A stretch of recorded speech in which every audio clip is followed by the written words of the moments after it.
passed. You know, we're all fathers of boys. Yeah, You know, that's crazy. Two. Aki got a girl, but we raising young men, man. True. And man, you know, I don't know if you want to speak to the weight that what you want lifted off, or just everything that you've gone through. You know, we talked about on No Bars Off, but just catch people up. You know, our new viewers and listeners to your world. Yeah, man, it's been a couple of months. You know, speaking of Father's Day passing, you know, it was a little bit of a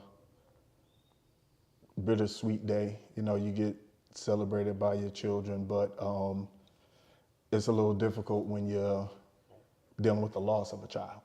So to get, you know, everybody up to speed, you know, my wife and I were expecting, and actually the due date is next week, next Thursday. And yeah, we ended up preterm labor, some complications, and we ended up losing the baby back in February. Had to give birth, gave him a name, you know, held him, you know, got to, you know, sit with him for a few hours. But yeah, that's a loss that I don't know if you actually recover from, but you kind of just,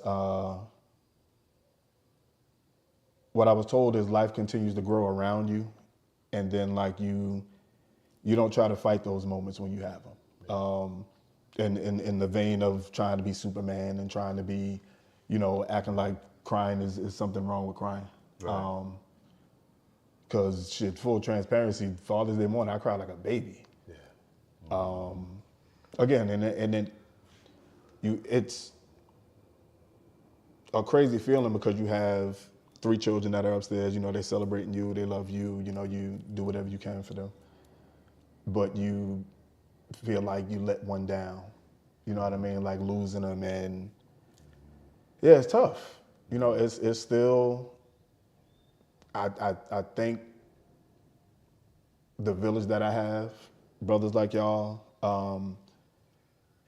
because I thank people like y'all that I'm not where I was 3 months ago. Yeah. It was days like I just couldn't, it wasn't no right or wrong, like I just couldn't focus. Like I could be sitting there listening to something, watching it, whatever, and it just wouldn't process. Right. Just like my mind wouldn't process. So, Yeah. and what makes it tougher is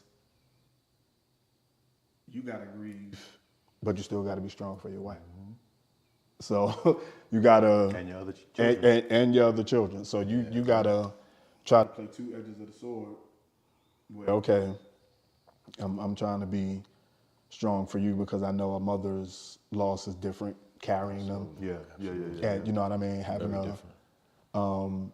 deliver a child that you have a birth and death date the same day.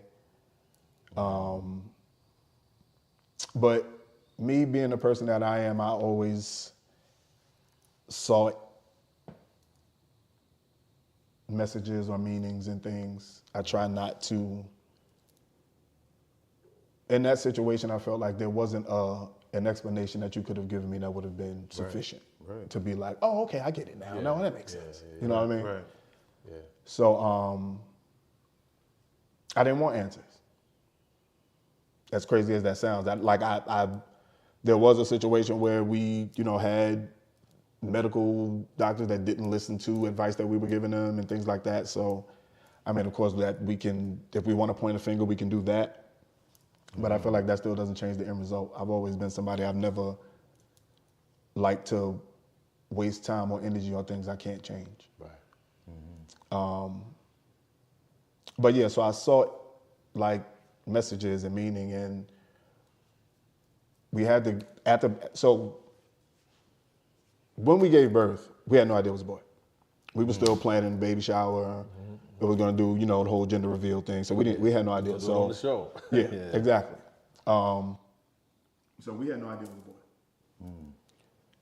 Weirdly enough, maybe this is the universe working the way it works. My wife, being the shopper that she is, purchased nothing for this kid. Nothing. Why? Because it was too early, or? Too early. We didn't know what it was. We didn't want to do the whole, oh, we try to buy, get unisex. We didn't want to do that. So we wanted to wait until after the shower to start. Right. So we bought nothing.